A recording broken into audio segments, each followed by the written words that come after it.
Friends, तुमचं मी परत एकदा परम एज्युकेशन कम्युनिटीमध्ये स्वागत करते। आपण रॅशनल आणि इरॅशनल नंबर्स या चॅप्टरला सुरुवात केलेली आहे। लास्ट लेक्चरमध्ये आपण यामधले काय नंबर्सचे टाइप्स बघितले।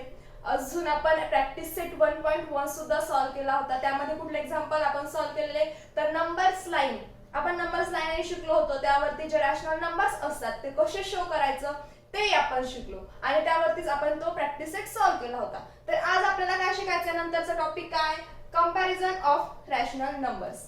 तर कंपॅरिझन ऑफ रॅशनल नंबर्स आपण अगोदर कंपॅरिझन शिकलो। अगोदरही आपण टू नंबर्स मध्ये कंपेअर करून कुठला मोठा आहे कोणता लहान आहे हे नंबर्स आपण कंपेअर केलेले होते।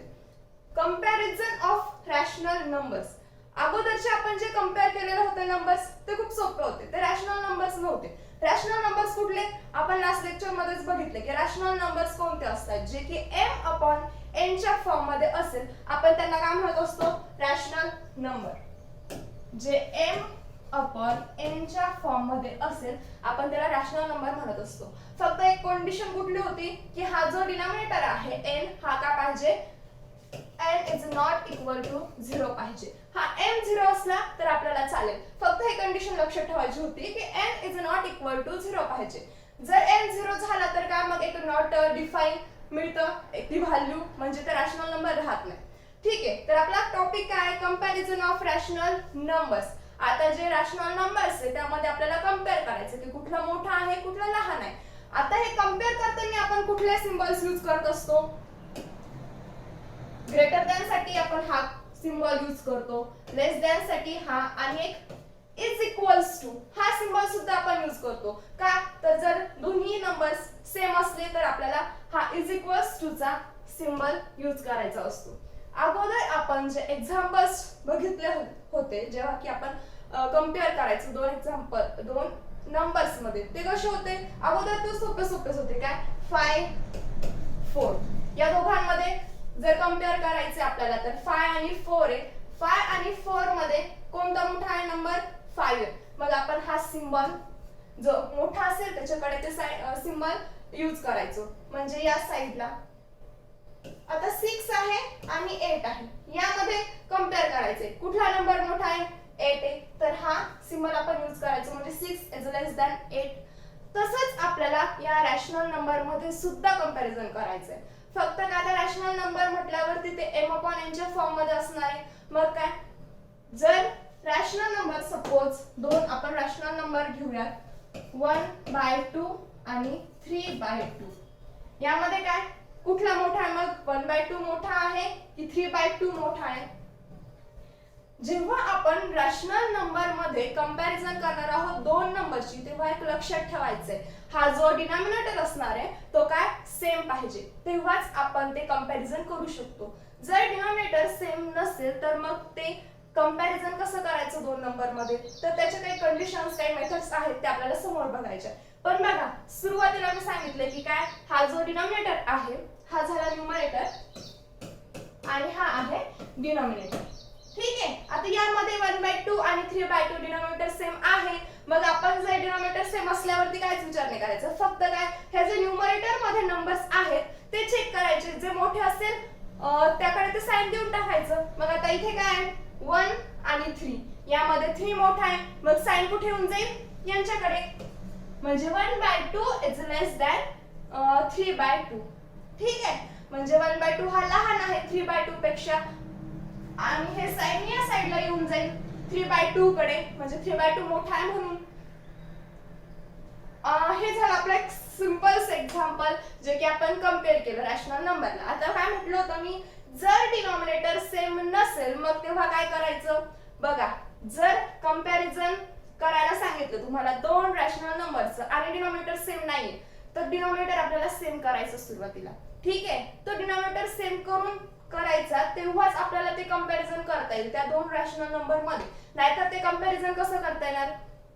तर त्यासाठीच्या मेथड बघा, बुक्स मध्ये तुम्हाला थोडा वेगळा मेथड दिलेला आहे। जनरल तुम्ही अगोदरही जर असे एक्झाम्पल सॉल्व केलेले असेल की जेव्हा की डिनॉमिनेटर सेम नसेल तेव्हा काय करायचं, तर आपण ते डिनॉमिनेटर सेम कसं करायचं, मग एक असा नंबर की ज्याने दोन्ही डिनॉमिनेटरला मल्टिप्लाय केल्यावरती त्यांचा डिनॉमिनेटर सेम होतो। सेम झाल्यावरती काय, मग फक्त आपण न्यूमरेटर बघणार की कोणता मोठा आहे. त्यासाठीच एक एक्झाम्पल बघा. जेव्हा डिनॉमिनेटर सेम नसतो तेव्हा काय करायचं, मग कंपॅरिझन कसं करायचंय. एक घ्या 1/2 आणि एक घ्या 3/4. आता 1/2 आणि 3/4 आहे, दोघांचे डिनॉमिनेटर सेम नाहीयेत. मग सुरुवातीला काय करायचं, आपल्याला हे डिनॉमिनेटर सेम करून घ्यायचे. ठीक आहे. मग आता बघा, हा जो पहिला रॅशनल नंबर आहे 1/2, याच्या डिनॉमिनेटर मध्ये 2 आहे. जर मी 2 ला 2 ने मल्टिप्लाय केलं तर हा मला 4 मिळतात. 1/4 म्हणजे हा डिनॉमिनेटर आणि हा डिनॉमिनेटर काय झाला, दोन्ही रॅशनल नंबरचा सेम झाला. पण हे जे मी 2 मल्टिप्लाय करते डिनॉमिनेटर सेम आणण्यासाठी, ते काय फक्त डिनॉमिनेटरलाच ते मल्टिप्लाय करून चालेल का, नाही. मल्टिप्लाय तर मला करायचंय डिनॉमिनेटर सेम आणण्यासाठी, पण हा जो 1/2 आहे याचा मीनिंग, याची व्हॅल्यू चेंज झाली नाही पाहिजे. मग त्यासाठी काय, मला 2 ने न्यूमरेटरला सुद्धा काय करावं लागेल, मल्टिप्लाय करावं लागेल. मग मी न्यूमरेटरलाही 2 ने मल्टिप्लाय करते. आता बघा, हे 2 ने दोन्ही न्यूमरेटर आणि डिनॉमिनेटरला मी मल्टिप्लाय केलं, काय फरक पडणार आहे का, कारण की हे 2 कॅन्सलच होणार आहे. ठीक आहे. म्हणजे आपल्याला डिनॉमिनेटरही मिळतो, त्याची मीनिंगही जी व्हॅल्यू आहे ती चेंज होत नाही. काय होऊन जाईल मग, हे 1 × 2 2 आणि खाली 2 × 2 4. म्हणजे 2/4 आपल्याला कशासोबत कंपेअर करायचं होतं, 3/4 सोबत. डिनॉमिनेटर आपल्याला सेम मिळालाय, आपण इझिली कंपेअर करू शकतो. काय करायचंय, डिनॉमिनेटर सेम असल्यावर आपण काय चेक करतो, फक्त न्यूमरेटर चेक करतो. तर न्यूमरेटर मध्ये जे मोठे असेल व्हॅल्यू त्याकडे आपण ते साइन देऊन टाकतो, ते सिम्बॉल देऊन टाकतो. म्हणजे 3 मोठे आहेत 2 पेक्षा, साइन इकडे येईल. 2/4 इज लेस दॅन 3/4. ठीक आहे. हे झालं डिनॉमिनेटर सेम नसेल तेव्हा. आता हे घेतलं होतं मी एक्झाम्पल, त्यामध्ये एकच डिनॉमिनेटर सेम नव्हता, तेव्हा मी काहीतरी एक नंबर घेऊन मल्टिप्लाय करून या डिनॉमिनेटरच्या सेम ते बनवलं. आता जर दोन्हीही डिनॉमिनेटर सेम नसतील तेव्हा काय करायचं,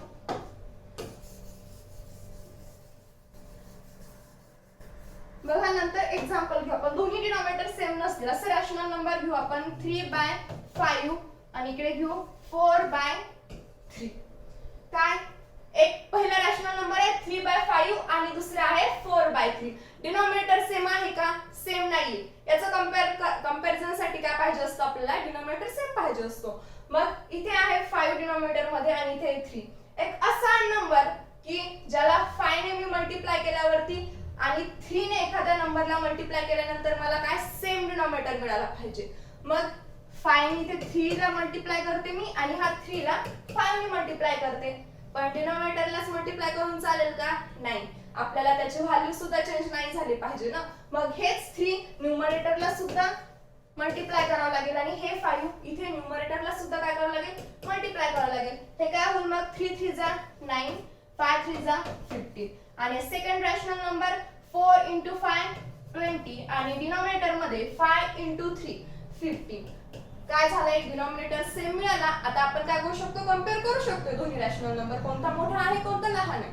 आता त्यासाठी काय करतो आपण, न्यूमरेटरच चेक करत असतो. न्यूमरेटर कोणता मोठा आहे कोणता लहान आहे.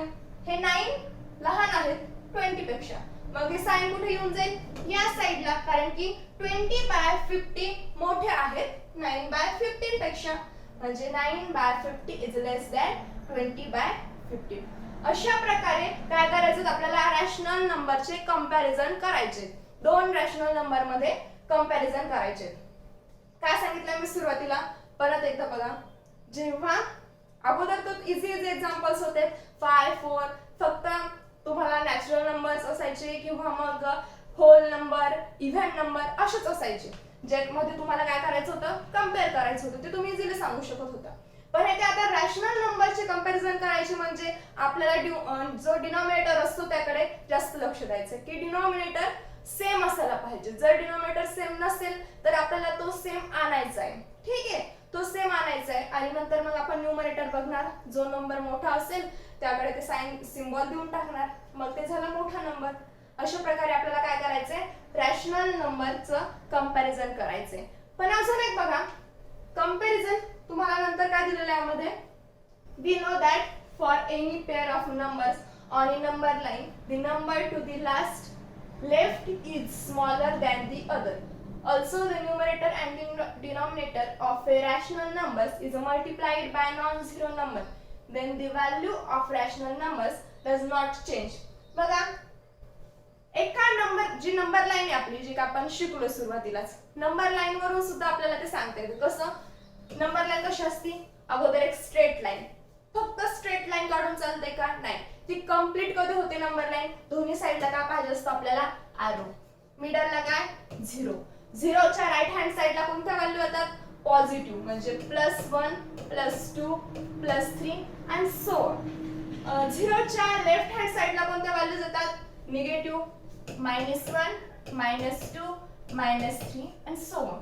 आता बघा, हे 0च्या राईट हँड साईडला जेवढ्याही व्हॅल्यू येतील त्या काय असतात? मोठ्या असतात. ठीक आहे, 0 पेक्षा मोठ्या. आणि हे 0च्या लेफ्ट हँड साईडला ज्या की निगेटिव्ह व्हॅल्यू असतात त्या काय? लेस होऊन जातात, कमी कमी होऊन जातात. आता 1 झाल्यावरती 2 येते, राईट हँड साईडला पॉझिटिव्ह व्हॅल्यू काय? 1 झाल्यावरती 2, 2 झाल्यावरती 3. काय होतंय? राईट हँड साईडला वाढत आहे ना संख्या, त्याची व्हॅल्यू सुद्धा वाढते. 1 झाल्यावर 2, 2 झाल्यावरती 3, 3 झाल्यावरती 4, असंच खूप वाढत वाढत जातील समोर. पण बघा, 0च्या लेफ्ट हँड साईडला -1 -2 -3. हा नंबर तर वाढत आहे, 1 होत आहे, मग 2 होतात, 3 होतात, पण साइन काय त्याला? मायनस आहे.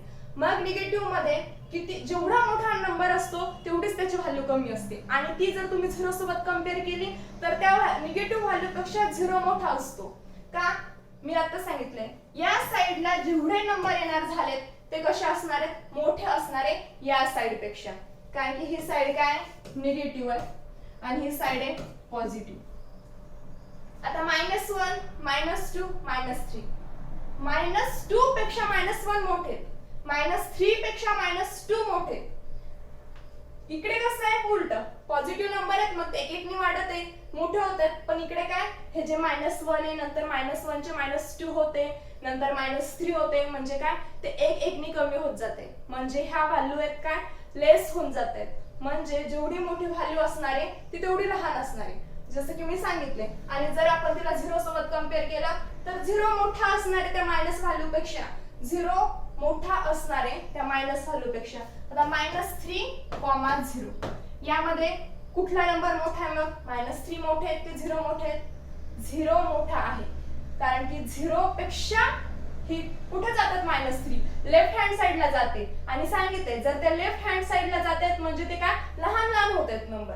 म्हणजे हा -3 इज लेस दॅन 0. परत आता 100 आणि 0. आता यामध्ये काय? एक पॉझिटिव्ह व्हॅल्यू आणि एक 0 आहे. यामध्ये तर 100च मोठं असणार आहे, कारण की ते प्लस आहे. पण जर -100 आणि 0चं कंपॅरिझन आपल्याला करायला सांगितलं तर इथे काय होईल?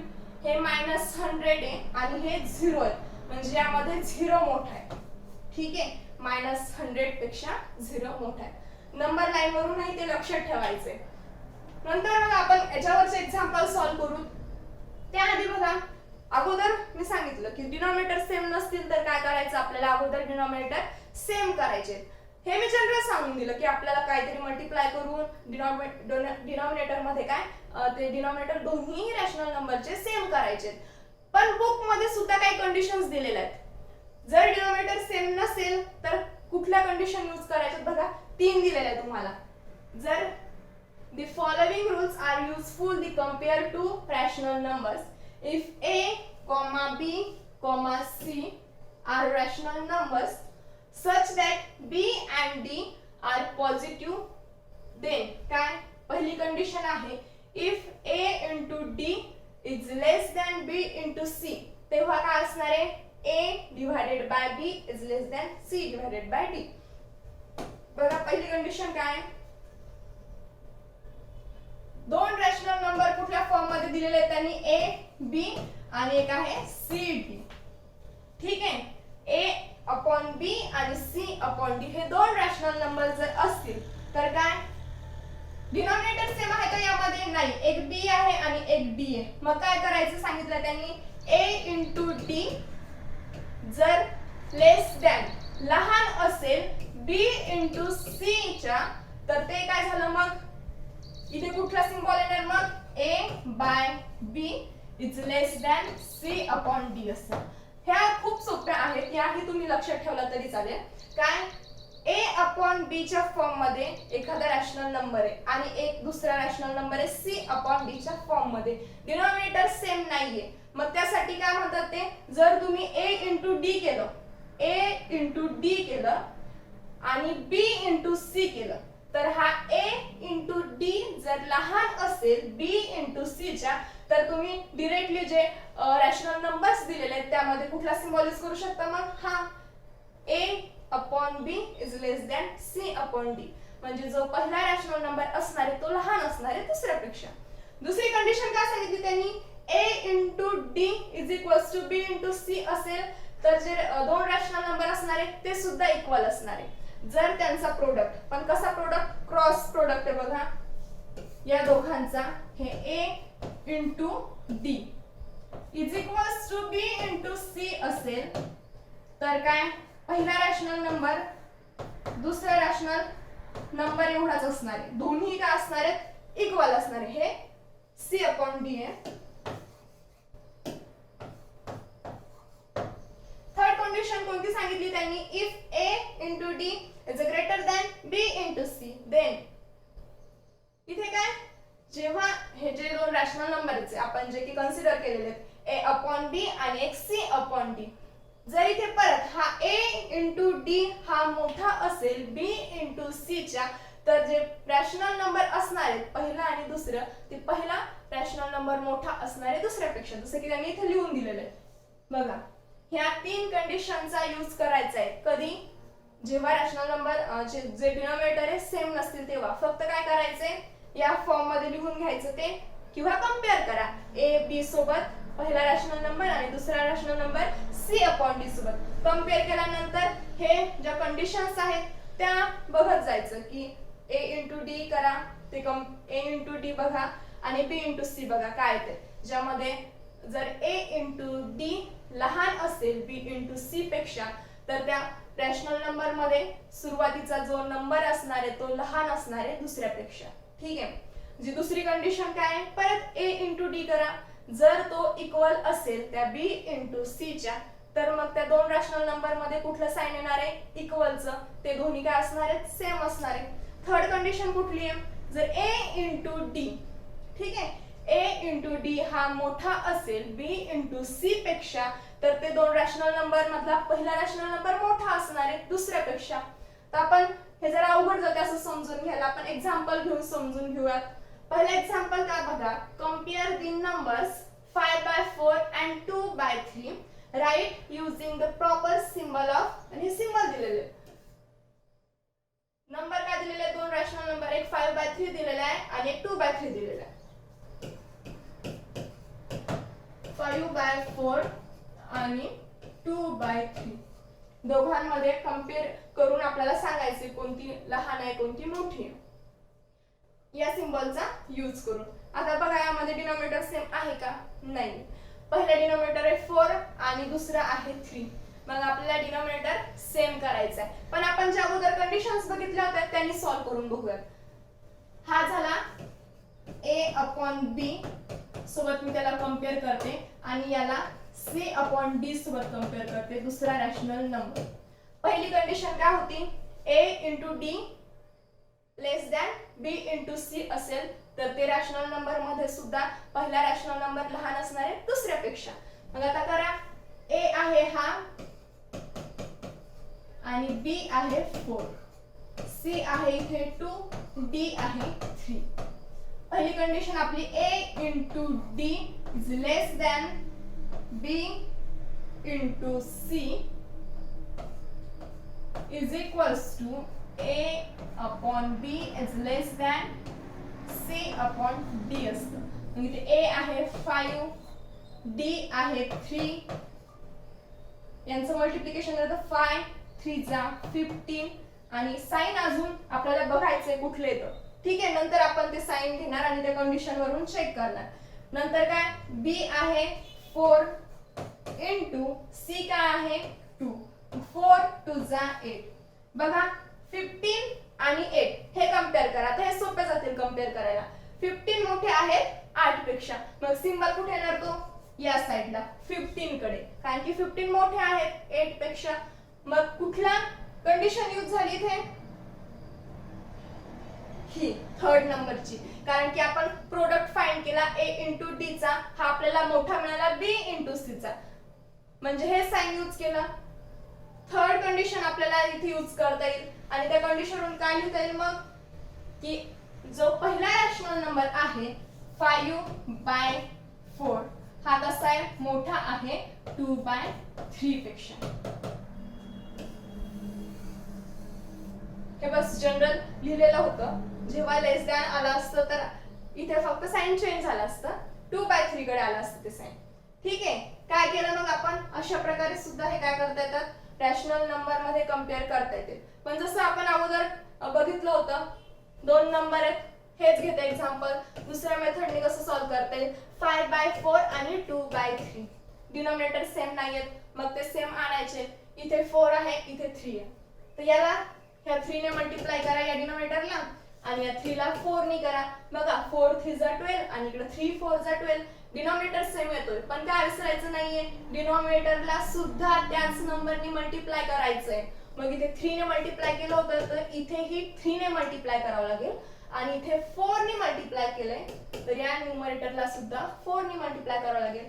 5 3 जा 15, 4 3 जा 12 आणि इथे काय 4 into 2 8 divided by 4 into 3 12.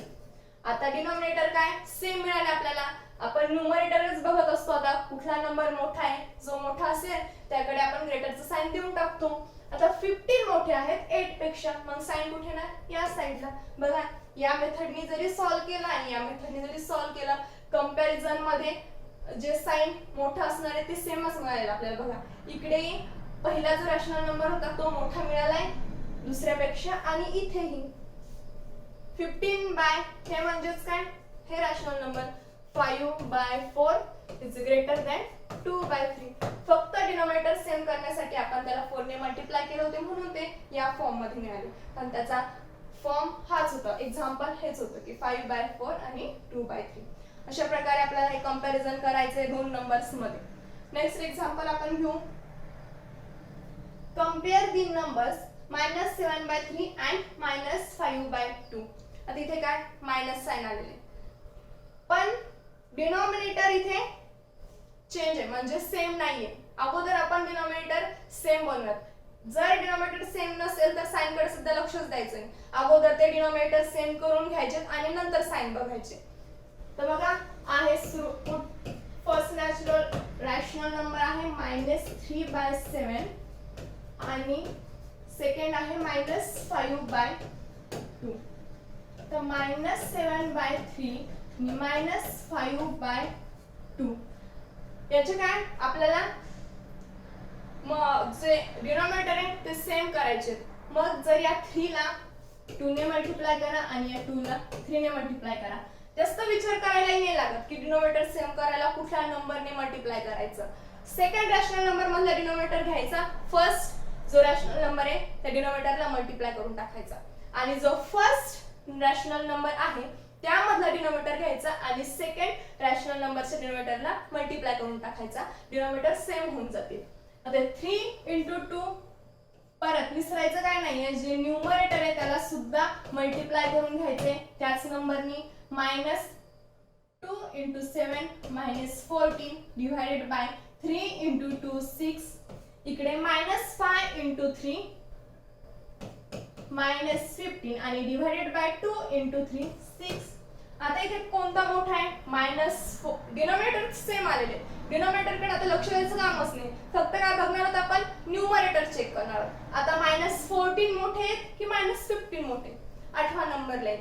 जेव्हा आपण 0 च्या लेफ्ट हँड साइडला जातो तेव्हा ते कमी कमी होत जातात, हो की नाही? मग -1 -2 -3 कमी कमी होत जातात. मग आता इथे काय -40 आणि -14 च्या नंतर -15 येतात, म्हणजे काय -14 मोठे आहेत -15 पेक्षा. मग साइन कुठे येणार? या साइडला, म्हणजे -14/6 इज ग्रेटर दॅन -15/6. तर हे मोठा आहे फर्स्ट रॅशनल नंबर, म्हणजेच काय हा मोठा आहे म्हणून -7/3 इज ग्रेटर दॅन -5/2. ठीक आहे. नेक्स्ट एक्झाम्पल घेऊ आपण. 3/5 and 6/10 are rational numbers. Compare them. इथे काय करायचं, कम्पेअरच करायचे फक्त. आता इथे 3/5 आहे आणि 6/10 आहे. डिनॉमिनेटर सेम आहेत का, नाहीये. पण मला दोन्ही डिनॉमिनेटर सेम करत बसायचं काम नाही ते का, जर मी इथे 5 ने 2 ला मल्टिप्लाय केलं तर मला 10 मिळतात, म्हणजे दोन्ही डिनॉमिनेटर सेम झालेत. मग मी फक्त या फर्स्ट रॅशनल नंबरला 2 ने मल्टिप्लाय करते, न्यूमरेटरलाही आणि डिनॉमिनेटरलाही. इथे काय होऊन जाईल मग, 3 2 6 डिवाइडेड बाय 5 into 2 10 आणि इथे 6/10.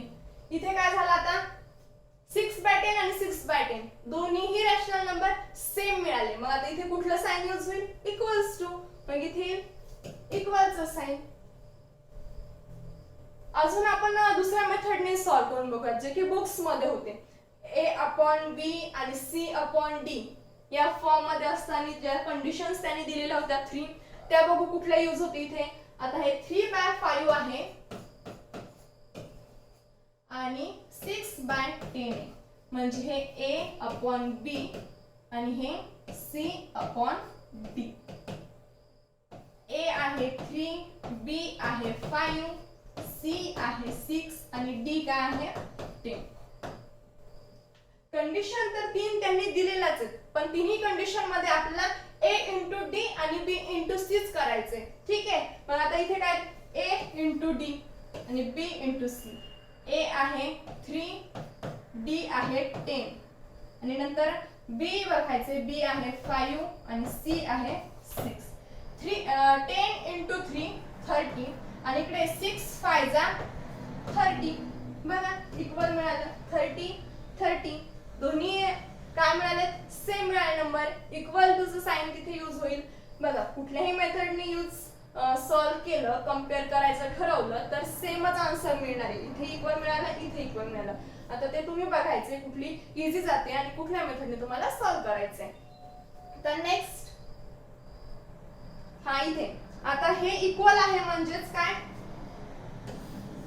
हे इक्वल आहे म्हणजेच हे जे 3/5 इज इक्वल्स टू 6/5. या एक्झाम्पल मध्ये तर हेच रॅशनल नंबर दिलेले आहेत ना, मग आपल्याला हे लिहावं लागणार शेवटी की 3/5 इज इक्वल्स टू 6/10 आहे. हे होते सॉल्व एक्झाम्पल तुमचे. आता प्रॅक्टिस सेट 1.2 आपल्याला सॉल्व करायचे. या प्रॅक्टिस सेट मध्ये सुद्धा खूप एक्झाम्पल दिलेले आहेत, ते फक्त काय करायचे, आपल्याला कंपेअर करायचे एकमेकांसोबत. आता इथे काय, फर्स्ट क्वेश्चन तोच, कंपेअर दी फॉलोइंग नंबर्स. तर इथे काय -7, -2. परत असं जर अवघड होत असेल तर आपण परत एकदा जी नंबर लाईन होती, काय नंबर लाईन कशी असते आपली, स्ट्रेट आरोने कंप्लीट केलेली, मिडलला 0, राईट हँड साइडला पॉझिटिव्ह नंबर्स, लेफ्ट हँड साइडला निगेटिव्ह नंबर्स असतात. आता हे -2 इथे आले आणि -7 या साइडला येतील कुठेतरी इकडे, कारण की इथे मग -3, -4, -5 आणि सो ऑन, म्हणजे -2 च्या नंतर येत आहेत ते लेफ्ट हँड साइडला -7. मग मी सांगितलं का होतं, 0 च्या जे लेफ्ट हँड साइडला येणार झाले ते कमी कमी होत जात आहेत, म्हणजे -2 तरी थोडा जवळ येतोय 2 च्या, म्हणजे -2 मोठा झालाय -7 पेक्षा, म्हणजे -7 इज लेस दॅन -2. आता इथे सेकंड एक्झाम्पल आहे 0, -9/5.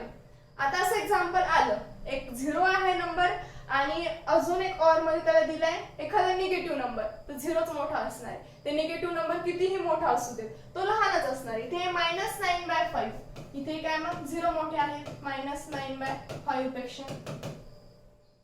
थर्ड एक्झाम्पल आहे 8/7, 0. आता बघायचे 0 आला की फक्त साइन बघायचे. आता इथे पॉझिटिव्ह आहेत, हे 8/7 म्हणजे 0 पेक्षा मोठे आहेत, कारण की ते राईट हँड साइड येतात 0च्या, म्हणजे मोठे मोठे होत जातात नंबर राईट हँड साइडला. मग हे 8/7 मोठा आहे 0 पेक्षा. 5 नंबरचं एक्झाम्पल आता 40/29 आणि 141 डिवाइडेड बाय 29. आता इथे काय, एक रॅशनल नंबर आहे m/n च्या फॉर्म मध्ये आलेला आहे आणि तेव्हा आपण चेक काय करत असतो, दोन नंबर कम्पेअर करताना डिनॉमिनेटर बघत असतो सेम आहे की नाही. तर इथे काय डिनॉमिनेटर तर सेम आहे 29 आणि 29. मग इथे काय करायचंय, फक्त आपल्याला न्यूमरेटर बघायचे कोणतं मोठे. जे मोठा असेल तो नंबर मोठा झाला. आता इथे न्यूमरेटर मोठा आहे बघा, 40 पेक्षा 141 मोठे, म्हणजे ही जी सेकंड रॅशनल नंबर आहे ती मोठी झाली. म्हणजे 40 divided by 29 is less than 141 divided by 29. Second, आता हे सिंबल बघा कधी इकडे येतं कधी इकडे येतं, तेव्हा कन्फ्युज न व्हायचं. हे सिंबल कुठे यूज होणार, त्याचं जे ओपनिंग असणार या सिंबलची अशी ती मोठ्या नंबर कडेच येणार आहे. ठीक आहे. मग जर सेकंड मोठा नंबर असेल तर ते साइन तिकडे येणार, पहिला असेल तर ते पहिल्याकडे येणार. ठीक. नंतर 6 नंबरचं एक्झाम्पल आहे -70/20 आणि -13/20. इथे काय जे डिनॉमिनेटर आहे सेम आहे, फक्त काय बघणार मग आपण आता न्यूमरेटर बघणार आहोत. काय आता इथे -17 आहे आणि -13 आहे. मग आता कोणता मोठा आहे, -17 की -13? -13 जवळ येतात, -17 नंतर येतात, -13, -14, -15 आणि नंतर -16 नंतर -17 येतात. म्हणजे हा -17/20 हा लहान झाला -13/20 पेक्षा, म्हणजे ते साइन याकडे येणार सेकंड रॅशनल नंबर कडे, कारण की हा मोठा आहे. 9 नंबरचे घेतलंय मी, यातले जे राहिलेले आहेत तुम्हाला सॉल्व करायचे मधले. आता 9 नंबरचं घेतलंय 12/15 आणि 3/5. बुक्स मधला जी मेथड आहे तिने आपण सॉल्व करू. a अपॉन डिनॉमिनेटर सेम नाहीये ना इथे, मग आपल्याला ते कंडिशनचा यूज करावं लागेल. आता मी याला a अपॉन b म्हणते, म्हणजे 12/15 आणि c अपॉन d म्हणजे 3/5. काय करत असतो आपण, a इंटू d आणि b इंटू c बघतो इथं कुठलं साइन येईल, इक्वल येतात हे दोघांचं प्रोडक्ट की लेस दॅन येतं पहिला किंवा ग्रेटर दॅन येतं. मग a इंटू d, a आहे 12 इंटू d आहे 5, b आहे 15 आणि c आहे 3. 15 इंटू 5 60 आणि 15 इंटू 3 45. तर 60 मोठे आहेत की 45 मोठे आहेत, तर 60 कुठे येणार साइन, इकडे 60 इज ग्रेटर दॅन 45. होता 9 नंबरचं एक्झाम्पल. बुक्स मधली मेथड ही होती ती कंडिशन. नाहीतर आपण जनरल कसं करत असतो, डिनॉमिनेटर सेम, इथे आहे 15 इथे आहे 5, डिनॉमिनेटर सेम करायचे. बघा इथे फक्त 5 ने तुम्ही 3 ला मल्टिप्लाय करून टाका, 5 3 जा 15 येतात, म्हणजे डिनॉमिनेटर सेम झाले, इथे 15 इथे 15. आपण तसे सॉल्व करू. और 12/15 आणि ते होतं 3/5. याला काय करायचं बघा, 3 ने मल्टिप्लाय करून टाका फक्त, कारण की 5 इंटू 3 केलं तर डिनॉमिनेटर आपल्याला 15 मिळते. 12/15, 3 3 जा 9, 5 इंटू 3 15. कम्पेअर करा. आता डिनॉमिनेटर सेम मिळाला, आपल्याला फक्त न्यूमरेटर चेक करायचं आहे कोणता लहान आहे कोणता मोठा आहे. तर 12 मोठे आहेत 9 पेक्षा, म्हणजे साइन कुठे येणार आहे, ते सिंबल कुठे येणार आहे या साइडला. 12/15 इज ग्रेटर दॅन 9/15. हे साइन फर्स्ट रॅशनल नंबरला आले, म्हणजेच काय, म्हणून 12/15 इज ग्रेटर दॅन 3/5. होतं 9 नंबरचं एक्झाम्पल. यामधलं लास्ट एक्झाम्पल काय बघा, -7/11, -3/4. इथे डिनॉमिनेटर सेम नाहीये, आपण काय करू आता, इथे डिनॉमिनेटर सेम आणताना सांगितलं होतं मी, इझी. सेकंड जो डिनॉमिनेटर आहे रॅशनल नंबरचा, त्यांनी पहिल्या रॅशनल नंबरच्या डिनॉमिनेटरला मल्टिप्लाय करून घ्यायचं, -3/4. याने इथे मल्टिप्लाय करा, इथे करावं लागेल न्यूमरेटरला. ठीक आहे, न्यूमरेटरलाही करावं लागतं, नाहीतर ते व्हॅल्यू चेंज होऊन जाईल. आणि आता हा जो 11 आहे, याच 11 नी इकडच्या डिनॉमिनेटरला सुद्धा मल्टिप्लाय करून घ्या आणि न्यूमरेटरलाही. काय हे 7 4 जा 28, पण कशी आहे -28, आणि 11 4 जा 44, इकडे 11 3 जा 33, पण काय साइन मायनस आहे, आणि डिनॉमिनेटर मध्ये 11 इंटू 4 44. काय झालं इथे डिनॉमिनेटर सेम आलाय. आता आपल्याला काय बघायचंय फक्त न्यूमरेटर बघायचे की नंबर कुठला लहान आहे कुठला मोठा आहे. तिथे काय आहे -18 आहे आणि इथे -33 आहे. मग कुठला नंबर इथे मोठा झाला -28 की -33. तर -22 मोठा झालाय म्हणजे साइन या साइडला येणार. म्हणजेच काय -7/11 इज ग्रेटर दॅन -3/4. बुक मध्ये ज्या कंडिशन्स दिलेल्या आहेत तुम्ही त्यानुसार सुद्धा ते सॉल्व्ह करू शकतात. या जे प्रॅक्टिस सेट 1.2 होती यामध्ये आपण आज कंपॅरिझन ऑफ रॅशनल नंबर शिकलो. रॅशनल नंबर मध्ये कंपेअर करायचं, कुठले साइन यूज करायचे, ते डिनॉमिनेटर सेम नसल्यावरती काय करायचं, आपण त्याच्या कंडिशन्स सुद्धा शिकलो आणि प्रॅक्टिस सेट सुद्धा सॉल्व्ह केला. जे एक्झाम्पल्स राहिले ते तुम्ही सॉल्व्ह करायचे आणि आता नेक्स्ट लेक्चर मध्ये आपण यानंतरचा पार्ट बघूया. ठीक आहे, थँक्यू.